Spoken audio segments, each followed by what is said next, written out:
Virat IAS current affairs के next session में स्वागत है आप सभी का।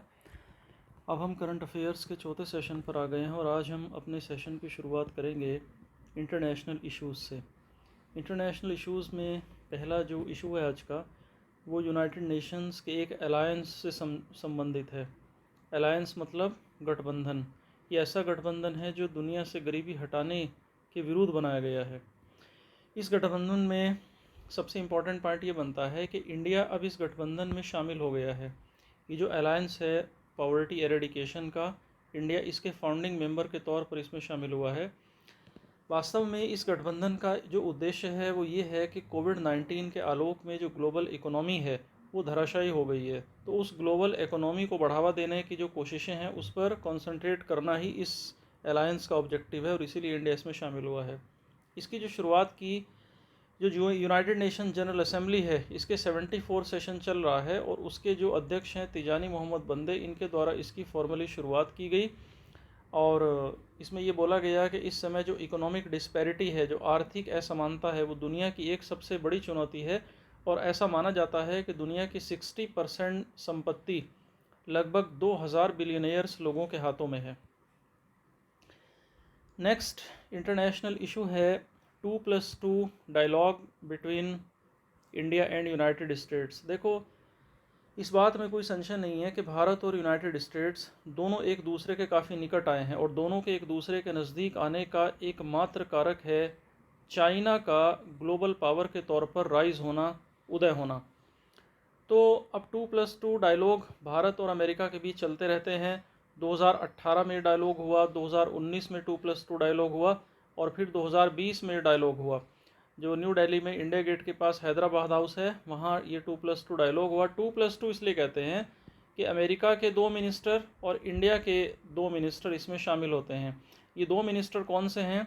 इसमें एक तो डिफेंस मिनिस्टर होते हैं, दूसरे फॉरेन मिनिस्टर होते हैं। तो इंडिया की तरफ से एस जयशंकर जो फॉरेन मिनिस्टर ऑफ इंडिया हैं और दूसरे डिफेंस मिनिस्टर श्री राजनाथ सिंह जी, दोनों शामिल हुए। तो इस प्रकार ये 2+2 डायलॉग हुए इंडिया और यूएसए के बीच में। इसके अलावा इंडिया ऑस्ट्रेलिया, जापान और अमेरिका के साथ, यानी अमेरिका के साथ तो कर ही रहा है, ऑस्ट्रेलिया और जापान के साथ भी कर रहा है। देखो, यहाँ पर एक इम्पॉर्टेंट पॉइंट ये बनता है कि इंडिया, ऑस्ट्रेलिया, जापान और यूएस, इन चारों का एक ऑर्गेनाइजेशन भी है जिसका नाम है क्वाड। ये चारों देश मिलकर क्वाड नाम का एक संगठन भी बनाते हैं। तो इसलिए सारे आपस में 2+2 डायलॉग करते हैं और उसका एकमात्र रीज़न है चीन। नेक्स्ट इंटरनेशनल इशू है जो 2+2 डायलॉग हुआ जो दोनों देशों के बीच में, तो उसमें कई सारे समझौते हुए। जैसे एक समझौता जिस पर सहमति बनी वो है बेका। ये बहुत इंपॉर्टेंट एक एग्रीमेंट है बेका। देखो, बेका है क्या? बेका एक ऐसा बेसिक एक्सचेंज और ऐसा एग्रीमेंट है जियो स्पेटियल कोऑपरेशन के लिए, जो इंडिया को जिस इस समझौते से इंडिया को बहुत लाभ होगा। ये इंडिया को ये समझौता मदद करेगा कि इंडिया को ऐसी इंटेलिजेंस मिलेगी जिससे इंडिया अपनी मिसाइल्स और अपने जितने भी ड्रोन्स हैं, जो ऑटोमेटिक वेपन्स हैं, उनसे एक्यूरेट इंडिया निशाना लगा सके। इस तरह की इंटेलिजेंस इंडिया को मिलेगी और इंडिया को ये इंटेलिजेंस मिलेगी सैटेलाइट इमेजेस के थ्रू। जो अमेरिकन शार्प सैटेलाइट हैं वो इस प्रकार की इमेजेस इंडिया को प्रोवाइड कराएंगे। बेका इंडियन मिलिट्री को हाई क्वालिटी का जीपीएस भी प्रोवाइड करेगा, जो ग्लोबल पोजीशनिंग सिस्टम है, ताकि जो शत्रु के ठिकाने हों वहाँ मिसाइल सटीक तरीके से हिट कर पाए। जो इंडिया और अमेरिका है इनके बीच निकट अतीत में कई सारे समझौते हुए हैं। जैसे एक समझौता है लेमोआ। लेमोआ यानी एक ये इंटर ऑपरेबिलिटी एग्रीमेंट है फोर्सेस के बीच में, logistic exchange memorandum of agreement. LEMOA क्या है? देखो, मोटे तौर पर आप ही समझें कि लेमोआ के तहत दोनों देश एक दूसरे के मिलिट्री इंस्टॉलेशंस का ज़रूरत पड़ने पर इस्तेमाल कर सकते हैं। जो एक दूसरे के सैन्य जो इंस्टॉलेशन है, मान लीजिए अगर कोई आपदा आती है इंडिया के पड़ोस में, तो अमेरिका इस आपदा में मदद करने के लिए इंडिया के मिलिट्री इंस्टॉलेशंस का इस्तेमाल कर सकता है। इसी तरह की फैसिलिटीज़ इंडिया भी एक्सेस कर सकता है अमेरिका से। लेकिन युद्ध के समय देखो, इस तरह की फैसिलिटी एक दोनों देश एक दूसरे को इस्तेमाल करने देंगे या नहीं देंगे, ये दोनों की आपस की अंडरस्टैंडिंग पर निर्भर करेगा। इसी तरह का एक और समझौता है कोमकासा।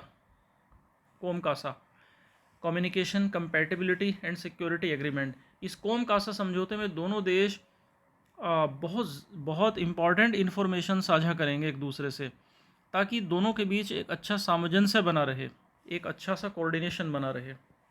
तो ये समझौते हैं और बहुत इंपॉर्टेंट समझौते हैं, कोम कासा, लेमोवा, बेका। तो इससे क्वेश्चन बनने की संभावना बनती है। इसके अतिरिक्त इसी डायलॉग में दोनों देशों ने जो एशिया पैसिफिक रीजन है, जो इस समय दुनिया का बहुत इंपॉर्टेंट एक रीजन बना हुआ है, एक जॉइंट स्टेटमेंट भी दिया दोनों देशों ने। हालांकि देखो, ये जितने भी समझौते हैं, डिप्लोमेसी में चीज़ों को क्लियरली कहा नहीं जाता।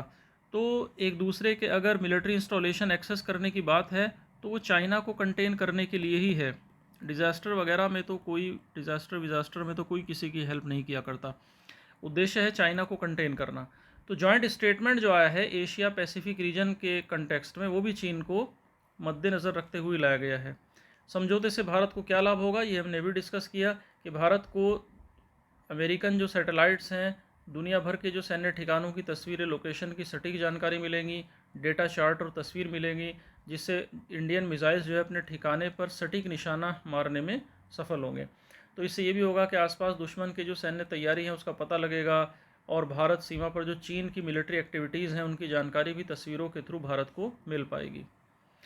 अमेरिका से रिलेटेड ही एक और बहुत इंपॉर्टेंट न्यूज़ थी ड्यूरिंग कोरोना वायरस के जो संकट है उसके दौरान क्या हुआ, अमेरिका में एक ब्लैक जो पर्सन है, देखो अमेरिका में जो ब्लैक लोग हैं इनकी आबादी 14% के लगभग है, और अमेरिका का भले ही एक उजला पक्ष विश्व को दिखाई देता हो, लेकिन वास्तव में अमेरिका में रेशियलिज्म आज भी विद्यमान है, और ब्लैक लोगों के विरुद्ध इस बात की शिकायतें, इस तरह की इंसिडेंट कहीं ना कहीं दिखाई देते रहते हैं। तो हुआ क्या कि वहाँ का एक पुलिस अधिकारी था यूएसए का, डेरेक शॉविन। तो डेरेक शॉविन ने वहाँ के एक ब्लैक व्यक्ति जिसका नाम था फ्लॉयड को अपने घुटनों के नीचे दबाए रखा, और उसके दम घुटने के कारण उसकी मृत्यु हो गई। और जैसे ही फ्लॉयड की डेथ हुई तो पूरे अमेरिका में प्रदर्शन होने लगे, ब्लैक लोग सड़कों पर उतर आए, और स्पेशली जो मिनियापोलिस सिटी है, मिनियापोलिस सिटी में तो बहुत ज़्यादा आगजनी हुई, बहुत ज़्यादा राइटिंग हुई।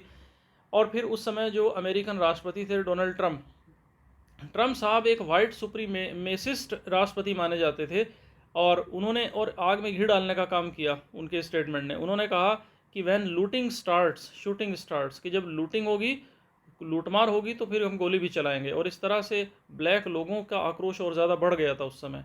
हालांकि बाद में जो अमेरिकन पुलिस थी उसने घुटनों के बल माफ़ी भी मांगी ब्लैक लोगों से, लेकिन अमेरिका का ये एक पक्ष दुनिया के सामने गया कोरोना पीरियड में। देखो, हांगकांग जो था पहले ब्रिटेन के डोमिनेशन में था, लेकिन ब्रिटेन ने काफ़ी समय पहले इसे चाइना को सौंप दिया था, और इस समय हांगकांग जो है वैसे तो चाइना के अधिकार में है, लेकिन हांगकांग एक ऑटोनॉमस रीजन है। लेकिन निकट अतीत में चीन के द्वारा कुछ इस प्रकार के कदम उठाए गए हैं जिससे हांगकांग की ऑटोनॉमी संकट में पड़ती दिख रही है, और हांगकांग की जनता ने इसके विरुद्ध सड़कों पर उतरकर प्रतिकार भी किया है। तो डिप्लोमेसी कुछ इस तरह की चल रही है। तो देखिए, हांगकांग संकट क्या है। हांगकांग संकट के आलोक में दो बातें हैं। एक तो वहाँ का एक्स्ट्राडिशन लॉ है। एक्स्ट्राडिशन लॉ मतलब हांगकांग से अगर किसी को पकड़ना होगा, किसी अपराधी को, तो पकड़कर उसे चीन लाया जा सकता है। पहले ऐसा नहीं था, तो ये कानून है। तो इसे क्या देख रहे हैं, जो हांगकांग के नागरिक हैं वो इस बात को इस रूप में देख रहे हैं कि इससे हमारी जो स्वायत्ता है, जो हमारी स्वतंत्रता है, वो घट रही है। दूसरा, अभी एक नेशनल सिक्योरिटी कानून बनाया है चीन ने। इस नेशनल सिक्योरिटी कानून को बना करके वहाँ की जो स्वायत्ता है उसको और कम होगा, और कम की जाएगी, यानी वहाँ की जो ऑटोनॉमी है वो और कम हो जाएगी। और हांगकांग के जो एडमिनिस्ट्रेटर हैं उनके लिए ये कंपलसरी बना दिया गया है कि वहाँ के एडमिनिस्ट्रेशन की रिपोर्ट वो चीन को भेजेंगे। अब आप देखिए, चाइना को इस शर्त पर ब्रिटेन ने हांगकांग सौंपा था कि वहाँ की ऑटोनॉमी को वो ऑनर करेगा, उसका सम्मान करेगा। लेकिन आप देखें कि नेशनल सिक्योरिटी लॉ जो अभी पीपल्स कांग्रेस का जब वहाँ एक सत्र था तब पास हुआ, इस नेशनल सिक्योरिटी लॉ में हांगकांग के एडमिनिस्ट्रेशन को कहा जा रहा है कि वो चीन को नियमित रिपोर्ट भेजे। तो ये तो ऑटोनॉमी को कम किया जा रहा है। तो काफ़ी वहाँ प्रदर्शन भी हुआ, और दुनिया का ध्यान उस प्रदर्शन ने अपनी ओर खींचा। थाईलैंड में भी सत्ता विरोधी प्रदर्शन हुआ। प्रदर्शन का कारण क्या था? प्रदर्शन का कारण था कि वहाँ की एक पार्टी है थाईलैंड की जिसका नाम है फ्यूचर फॉरवर्ड पार्टी, इस पर प्रतिबंध लगा दिया गया था। तो इस तरह थाईलैंड में भी प्रदर्शन हुआ। यमन क्राइसिस इस समय विश्व का एक मानव अधिकार का बहुत बड़ा क्राइसिस बना हुआ है। यमन क्राइसिस के पीछे सेक्टेरियन वायलेंस है, सेक्टेरियनिज्म यानी अलगाववाद। सेक्टेरियनिज्म यानी एक धर्म के अंदर जो विभिन्न सेक्शंस होते हैं, जैसे इस्लाम धर्म के भीतर शिया और सुन्नी दो सेक्शंस हैं। असल में जो मध्य पूर्व इस समय दो देशों के सुप्रीमेसी का अखाड़ा बना हुआ है। एक देश है किंगडम ऑफ सऊदी अरेबिया और दूसरा देश है ईरान। ईरान शिया बहुमत वाला देश है और सऊदी अरब सुन्नी बहुमत वाला देश है। यमन में शिया और सुन्नी दोनों रहते हैं। जो यमन में जो वहाँ विद्रोही हैं, जो हूती विद्रोही हैं, तो हूती जो विद्रोही हैं ये शिया समुदाय के व्यक्ति हैं, शिया समुदाय के लोग हैं, शिया समुदाय को फॉलो करते हैं। तो ईरान हूती विद्रोहियों को हेल्प कर रहा है ताकि सऊदी अरेबिया के हितों को नुकसान पहुंचाया जा सके। और सऊदी अरेबिया के अपने समर्थक संगठन हैं, जैसे सऊदी अरब का एक समर्थक संगठन है एसटीसी यानी सदर्न ट्रांजिशनल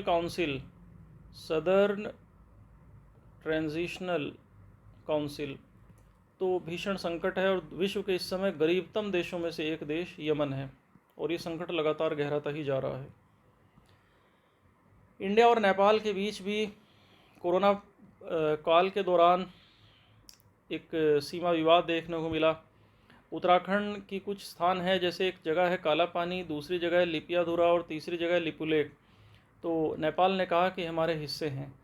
वास्तव में ब्रिटिश अधिकार के दौरान, जब ब्रिटिश डोमिनेशन था भारत के ऊपर, तो उस समय कुछ ऐसी संधियां हुई थी जिनमें ये हिस्सा भारत का हिस्सा बन गया था, लेकिन नेपाल ने इन संधियों को मानने से इनकार कर दिया है। तो इसलिए विवाद चलता रहा और दोनों देशों के डिप्लोमेटिक जो संबंध थे वो काफ़ी नीचे आ गए, धरातल पर आ गए। आतंकवाद इस समय नेक्स्ट इशू है। आतंकवाद इस समय विश्व की सबसे महत्वपूर्ण समस्याओं में से एक है और फ्रांस के शहर नीस में चर्च में आतंकी हमला हुआ, 3 व्यक्ति मारे गए। पूरी दुनिया का ध्यान इस घटना ने अपनी तरफ खींचा। तो आतंकवाद एक ऐसा नासूर बन गया है कि विश्व में जितने भी सम्मेलन होते हैं, हर सम्मेलन में इस पर चिंता जताई जाती है। नेक्स्ट है, तो यहाँ देखिए याद क्या रखना है, यहाँ याद रखना है कि फ्रांस का नीस शहर चर्चा में था और चर्च में हमला हुआ था। वहाँ किस संदर्भ में हमला हुआ था वो संदर्भ आप गूगल कर सकते हैं। नेक्स्ट है आर्मीनिया और अज़रबैजान। देखो आर्मीनिया और अज़रबैजान दोनों पड़ोसी देश हैं। अज़रबैजान और आर्मीनिया के बीच एक इलाका है जिसे नागोर्नो काराबाग कहते हैं। नागोर्नो काराबाग पर ये दोनों देश अपना अधिकार जताते हैं। अज़रबैजान का मानना है कि ये हमारा एरिया है और इसी बात को लेकर दोनों के बीच एक भीषण संघर्ष छिड़ गया और अज़रबैजान की मिलिट्री पावर अधिक होने के कारण अज़रबैजान ने एक बहुत बड़ा हिस्सा नागोर्नो काराबाग का अपने अधिकार क्षेत्र में ले लिया और बाद में रूस की मध्यस्थता में दोनों देशों के बीच एक समझौता हुआ और उस समझौते के परिणाम स्वरूप अब नागोर्नो काराबाग का जो पहाड़ी इलाका है वो अधिकांश अज़रबैजान के हिस्से में आ गया है। तो ये नाम बहुत इंपॉर्टेंट है, नागोर्नो काराबाग, और इसकी वजह से किन दो देशों के बीच संघर्ष रहा, आर्मेनिया और अज़रबैजान के बीच में। तो ये कुछ डिटेल्स दी गई हैं कि ये 4400 वर्ग किलोमीटर का एरिया है, 1700 वर्ग मील में फैला हुआ है, ये सारी बातें दी गई हैं। देखिए जनमत संग्रह यानी रेफरेंडम एक ऐसा प्रोसेस होता है जिसमें किसी देश के या किसी प्रदेश के नागरिकों से उनकी इच्छा पूछी जाती है कि वो क्या करना चाहते हैं, क्या वो स्वतंत्र होना चाहते हैं या वो उसी देश का हिस्सा बनना चाहते हैं, ये सारी बातें पूछी जाती हैं। तो सदर्न पैसिफिक ओशन में, दक्षिणी प्रशांत महासागर में एक फ्रांस का एक कॉलोनी था न्यू कैलेडोनिया में रेफरेंडम कराया गया और रेफरेंडम में वहाँ की जनता ने ये फैसला किया कि हम फ्रांस से अलग होंगे, हम फ्रांस के साथ नहीं रहेंगे। तो स्वतंत्रता का समर्थन 53.25% लोगों ने किया। तो कभी ये फ्रांस का एक कॉलोनी था, लेकिन अब ये एक स्वतंत्र देश बनेगा। बहुत छोटा देश है, आबादी मात्र 2.5 लाख से बस थोड़ी ही अधिक है। इस्तांबुल कन्वेंशन, देखो सबसे इम्पॉर्टेंट बात तो यह है कि इस्तांबुल कन्वेंशन है क्या। इस्तांबुल कन्वेंशन एक ऐसा यूरोपियन काउंसिल का एग्रीमेंट है जिसमें महिलाओं के अगेंस्ट जो हिंसा होती है, स्पेशली जो डोमेस्टिक वायलेंस, घरेलू हिंसा है, उसकी रोकथाम और उससे निपटने के उपाय किए जाएंगे। ये इस्तांबुल कन्वेंशन है। इस्तांबुल टर्की की कैपिटल है। तो ये एक कंपेलिंग एपरेटस है, मतलब बाध्यकारी उपकरण है। अगर इस्तांबुल कन्वेंशन पर किसी देश ने अपने हस्ताक्षर कर दिए हैं तो फिर उसे अपने देश में ऐसे कानून बनाने ही होंगे जो महिलाओं का घरेलू हिंसा से बचाव करते हों। तो 2019 तक 45 देश इससे जुड़े हुए हैं। अब ये चर्चा में इसलिए रहा कि पोलैंड जो एक यूरोपियन देश है उसने अपने आप को इस्तांबुल कन्वेंशन से अलग कर लिया। ये काफ़ी हैरानी की बात थी, क्योंकि यूरोप जो है वो वीमेन एम्पावरमेंट और वीमेन पैरिटी या जेंडर इक्वलिटी का सपोर्टिंग एक कॉन्टिनेंट माना जाता है। पोलैंड ने इस संधि से अलग होने का रीज़न ये बताया कि ये संधि काफ़ी हार्मफुल है, काफ़ी नुकसानदायक है, क्योंकि इसके अंतर्गत हमारे स्कूलों में क्या पढ़ाया जा रहा है, जेंडर इनइक्वालिटी पढ़ाई जा रही है, जेंडर इनइक्वालिटी। जबकि पोलैंड ने कहा कि हम सपोर्ट करते हैं जेंडर इक्वालिटी। तो ये कहकर अलग हुआ। नेक्स्ट है, देखिए इज़राइल। इज़राइल जो है वो मध्य पूर्व का सबसे ताकतवर देश है, इज़राइल। और ऐसा भी कहा जाता है कि इज़राइल एक ऐसा देश है जहां एक ही रिलीजन के लोगों का, ये लोगों का देश है, मतलब एक ही धर्म के लोगों का देश है। और इज़राइल इसे कहने में कतराता भी नहीं, ये ज्यूज़ डोमिनेटेड कंट्री है। इज़राइल की अरबों से जो शत्रुता है वो इसके स्थापना के समय से ही चली आ रही है। लेकिन अब धीरे धीरे अरब और इज़राइल के रिश्तों में जमी हुई बर्फ़ पिघल रही है, जिसकी मध्यस्थता में निश्चित तौर से कहीं ना कहीं अमेरिका है। सितंबर 2020 में इज़राइल ने बहरीन और यूएई के साथ अपने डिप्लोमेटिक रिलेशन बहाल किए। इससे पहले जिन दो अरब देशों के साथ इज़राइल अपने संबंध बहाल कर चुका है डिप्लोमेटिक, वो हैं इजिप्ट यानी मिस्र, और दूसरा देश है जॉर्डन। तो इजिप्ट और जॉर्डन के बाद अब बहरीन और यूएई के साथ संबंध स्थापित किए गए हैं। और शर्त ये लगाई है इन देशों ने कि जो वेस्ट बैंक जिस पर इज़राइल ने युद्ध में कब्ज़ा कर लिया था, उस पर अब वो अपने यहूदियों के लिए बस्तियां नहीं बसाएगा, यानी वहाँ निर्माण नहीं करेगा, ये शर्त लगाई गई है। तो ये जो समझौता हुआ है इज़राइल और यूएई के बीच में, इसे द अब्राहम एकॉर्ड भी कहा गया है, अब्राहम एकॉर्ड। और ये कहा गया है कि दोनों देश टूरिज़्म में, ट्रेड में, सिक्योरिटी में, हेल्थ जैसे जो सेक्टर हैं इसमें मिलकर काम करेंगे। क्वाड, अभी हमने जब अमेरिका और इंडिया के रिलेशंस और 2+2 डायलॉग के बारे में चर्चा किया था तो क्वाड की चर्चा हुई थी। क्वाड का मतलब ही होता है चार। क्वाड 4 देशों का एक संगठन है जिसमें इंडिया है, अमेरिका है, जापान है और ऑस्ट्रेलिया है। इनकी नेवीज़ ने भी बे ऑफ बंगाल में मिलिट्री एक्सरसाइज भी की थी। तो कहीं ना कहीं देखो पर्पज़ क्या है क्वाड का, टू कंटेन चाइना, चीन को नियंत्रित करना, दबाव में लेना। Next, international solar alliance. देखो इंटरनेशनल सोलर अलायंस जो है ये अंतर्राष्ट्रीय सौर गठबंधन है, और इसको बनाने का उद्देश्य यही है कि दुनिया में जो सोलर एनर्जी है उसको बढ़ावा दिया जाए और मिलकर उसके रास्ते में जो चुनौती आती हैं उनका समाधान निकाला जाए। इंटरनेशनल सोलर अलायंस को बनाने में इंडिया का बहुत बड़ा रोल रहा है, और इस समय इंटरनेशनल सोलर अलायंस का प्रेसिडेंट इंडिया ही है। इंडिया इसका प्रेसिडेंट है, और फ्रांस इंटरनेशनल सोलर अलायंस का को प्रेसिडेंट है, यानी भारत अध्यक्ष है और फ्रांस सह अध्यक्ष है। तो इंटरनेशनल सोलर अलायंस के लिए इंडिया को इसके 3rd कॉन्फ्रेंस में अध्यक्ष यानी प्रेसिडेंट चुना गया, और फ्रांस को प्रेसिडेंट चुना गया है। तो इसमें 53 मेंबर कंट्रीज़ हैं, और इस तरह से इसमें 4 नए वाइस प्रेसिडेंट भी चुने गए हैं। एशिया पैसिफिक रीजन के लिए फिजी और नौरू नामक देश को, अफ्रीकन रीजन के लिए मॉरिशस और नाइजर को, यूरोप के लिए ब्रिटेन और नीदरलैंड्स को, और लैटिन अमेरिका और कैरिबियन के लिए क्यूबा और गुयाना को चुना गया है। जबकि प्रेसिडेंट चुना गया है इंडिया को। तो इंडिया, आपने देखा भी होगा, हमने नेशनल इशू डिस्कस किए थे कि सोलर एनर्जी के जनरेशन में इंडिया बहुत तीव्र गति से कदम बढ़ा रहा है, और मध्य प्रदेश में 750 मेगावाट का एक प्रोजेक्ट भी प्राइम मिनिस्टर ने डेडिकेट किया था देश को। देखो अफ़गानिस्तान में भारत के हित लगातार जुड़े हुए हैं। अफ़गानिस्तान भारत का पड़ोसी है, और भारत अफ़गानिस्तान की अवहेलना बिल्कुल नहीं कर सकता। अफ़गानिस्तान में भारत बिलियंस ऑफ डॉलर्स की इन्वेस्टमेंट कर चुका है। एक अनुमान के मुताबिक 3 अरब डॉलर से भारत के निवेश हैं अफ़गानिस्तान में।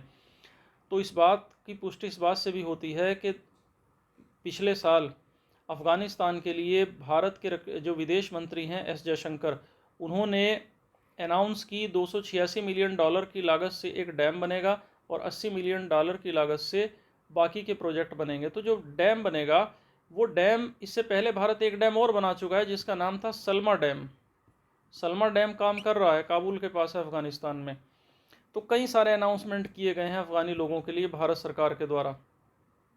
तो जो डैम बनाया जाएगा $286 मिलियन की लागत से, उसका नाम है शातूत डैम, और ये काबुल के 20 लाख लोगों के लिए जो साफ़ पानी है उसकी उपलब्धता करेगा और सिंचाई की भी सुविधा बढ़ाएगा। इसके अलावा जो इंडियन कल्चरल रिलेशंस काउंसिल है, वो अफ़गान स्टूडेंट को 2500 से ज़्यादा एनुअल स्कॉलरशिप्स भी नई अनाउंस की गई हैं। इससे पहले भी भारत स्कॉलरशिप देता रहा है। और जैसा मैंने आपसे भी डिस्कस किया कि सलमा डैम पहले ही बन चुका है, तो 2016 में प्राइम मिनिस्टर मोदी ने सलमा डैम का उद्घाटन किया था, इसको अनाउंस किया था, इनॉग्रेट किया था। ये है कहाँ सलमा डैम? ये वहाँ का एक राज्य है हेरात। हेरात में एक डिस्ट्रिक्ट है चिश्ती शरीफ, और वहाँ एक रिवर है हरी नदी, ये वहाँ पर स्थित है, यानी वेस्टर्न अफ़गानिस्तान में है। और ये एक हाइडल प्रोजेक्ट है, यानी पन बिजली यानी हाइड्रो इलेक्ट्रिसिटी, और इरिगेशन प्रोजेक्ट भी है। तो 42 मेगावाट का सलमा डैम है, काफ़ी इंपॉर्टेंट है एग्ज़ाम के लिए। स्विट्ज़रलैंड का शहर है जेनेवा। जेनेवा में 2 दिन का अफ़गान कॉन्फ्रेंस हुई। इस कॉन्फ्रेंस का उद्देश्य था कि पूरी दुनिया अफ़गानिस्तान में जो कुछ हो रहा है उसके लिए अपना कमिटमेंट शो करे, अपना प्रतिबद्धता शो करे। इसकी जो मेज़बानी की गई वो को होस्टिंग की गई मिलजुल कर, यूएनओ, अफ़गानिस्तान और फिनलैंड, 3 देशों ने इसकी मेज़बानी की, और इस सम्मेलन का नाम था अफ़गानिस्तान सम्मेलन, यानी अफ़गानिस्तान कॉन्फ्रेंस 2020। देखो, ब्रह्मपुत्रा जो नदी है ये चाइना से निकलती है, तो चाइना इसके साथ छेड़छाड़ करता रहता है। चाइना ने कई सारे डैम बनाने शुरू किए ब्रह्मपुत्रा नदी पर, और भारत का आरोप है कि चीन जो है वो ब्रह्मपुत्रा नदी के साथ लगातार छेड़छाड़ कर रहा है, जिससे भारत की जो जल सुरक्षा है वो खतरे में पड़ रही है। देखो, जब किसी देश के पास पानी का नियंत्रण हो, यानी ऊपरी सतह पर वो देश है और निचली सतह पर दूसरा, तो ऊपरी सतह पर का वो जो देश है यानी अपर राइपेरियन जो स्टेट है, वो लोअर राइपेरियन स्टेट से हमेशा एडवांटेज में रहता है। तो ब्रह्मपुत्रा नदी को लेकर चाइना एक अपर राइपेरियन स्टेट है, और चाइना इस तरह से जलबम को अपने नियंत्रण में कर ले रहा है। जलबम यानी वाटर बम ऐसी स्थिति होती है कि कोई देश अगर ऊपर बड़े बड़े डैम बना लिया तो वो सारा पानी रोक लेता है, और तनाव और युद्ध होने की स्थिति में अगर वो उस पानी को एक साथ छोड़ देगा तो जल प्रलय आ जाएगा निचले वाले देश में, और वहाँ पर भीषण जान और माल की तबाही होगी। या वो उस पानी को रोक कर यहाँ सूखा फैला सकता है और सिंचाई की सुविधाओं को बाधित कर सकता है, तो इसे जलबम या वाटर बम कहते हैं। तो चाइना ने भी क्या किया है, एक कंपनी है चाइना की जिसे वहाँ पर हाइड्रो पावर प्रोजेक्ट बनाने की अनुमति दी गई है, और ये प्रोजेक्ट बनेगा ब्रह्मपुत्रा नदी पर। तो अब ये कंपनी है पावर चाइना, ये सरकारी कंपनी है वहाँ की, और ये 5 साल यानी 21 से 25 तक इस नदी के ऊपर बनाएगी। इस नदी का एक हिस्सा यारलुंग आंगबी नदी, यहाँ ये बनेगा। तो ये बनेगा तिब्बत ऑटोनॉमस रीजन, तिब्बत के आसपास ये बनेगा। तो इंडिया ने अपने कंसर्न इस पर व्यक्त किए हैं। 70 KWH की योजना है उसकी बनाने की। देखिए, जलबम जिसके बारे में भी हमने डिस्कस किया था, जलबम क्या होता है। नेक्स्ट इंपॉर्टेंट न्यूज़ है, अमेरिका ने भारत को विकासशील देश की जो लिस्ट बना रखी थी उससे बाहर कर दिया है। उससे बाहर करने का कारण यह है कि जब अमेरिका किसी देश को विकासशील देशों की श्रेणी में रखता है तो उसे माल मंगाने पर और माल एक्सपोर्ट करने पर कई तरह की छूटें मिलती हैं, कई तरह के उसको डिस्काउंट मिलते हैं। तो अमेरिका ने कहा कि भारत अब इसको डिज़र्व नहीं करता, क्योंकि भारत अब विकासशील देश नहीं रहा है। अब देखिए, जो जीएसपी है वहाँ का एक रूल है जीएसपी यानी जनरलाइज्ड सिस्टम ऑफ प्रेफरेंसेस। तो जनरलाइज्ड सिस्टम ऑफ प्रेफरेंसेस यानी जीएसपी के तहत भारत बहुत सारे व्यापार के लाभ यानी ट्रेड बेनिफिट ले रहा था, जिसे अब विकासशील का तमगा भारत से हटाकर अमेरिका ने देने से मना कर दिया है। नेक्स्ट, एक बहुत इंपॉर्टेंट डेवलपमेंट हुआ है व्यापार के क्षेत्र में दुनिया में, आरसीईपी यानी रीजनल कॉम्प्रहेंसिव इकोनॉमिक पार्टनरशिप, अर्थात क्षेत्रीय व्यापक आर्थिक समझौता साझेदारी। ये जो आरसेप समझौता हुआ है इसमें आसियान यानी association of south east Asian nation के 10 सदस्य हैं और प्लस उसके जो व्यापारिक साझेदार हैं, जो ट्रेड पार्टनर्स हैं, 6 वो देश हैं, यानी कुल मिलाकर 16 देश हैं।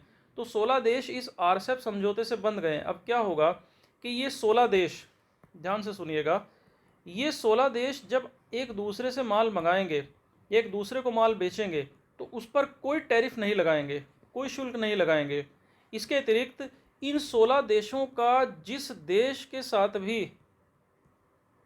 देश से भी एफटीए होगा, फ्री ट्रेड एग्रीमेंट होगा, उस देश से भी इन आरसेप में कोई माल आएगा तो टैरिफ नहीं लगेगा।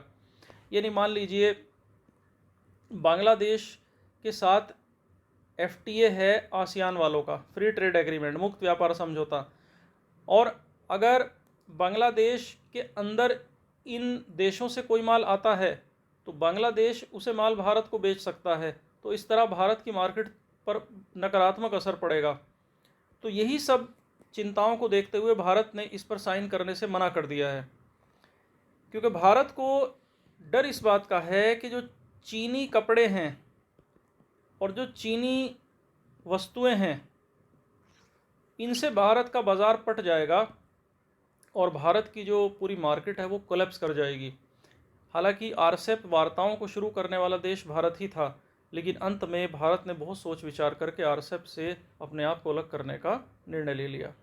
तो ये काफ़ी इम्पोर्टेंट एक समझौता था आरसेप, यहाँ आप पढ़ सकते हैं इसके बारे में। रीजनल कॉम्प्रहेंसिव इकोनॉमिक पार्टनरशिप, कौन कौन से देश हैं इंपॉर्टेंट हैं, यानी 10 आसियान प्लस 6 अदर नेशंस, ये 6 अदर्स में ये देश हैं, इनके नाम याद रखने हैं।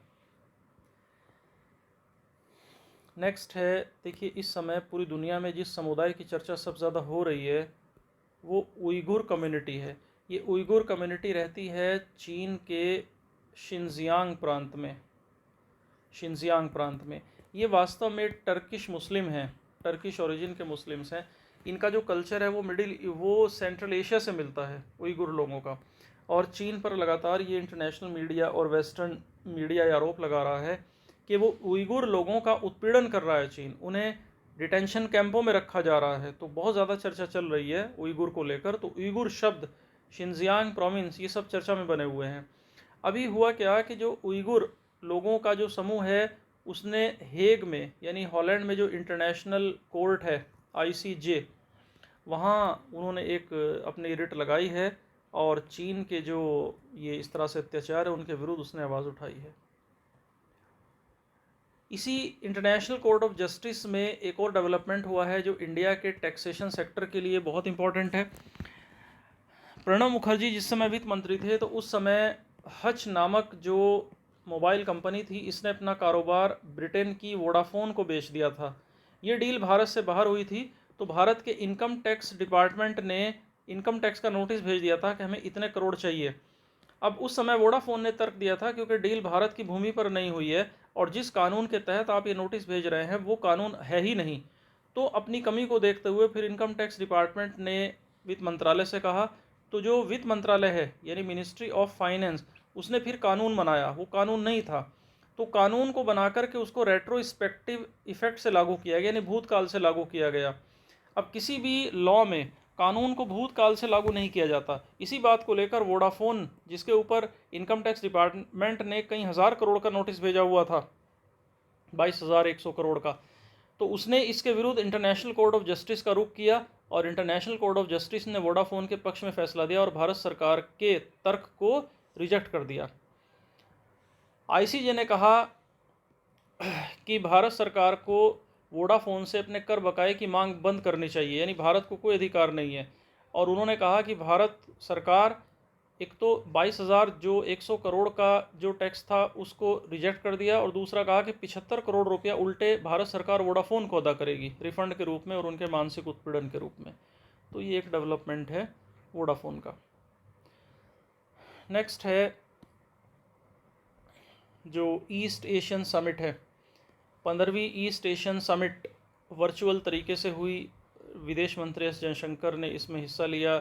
इस ईस्ट एशियन समिट की अध्यक्षता वियतनाम के प्रधानमंत्री के द्वारा की गई।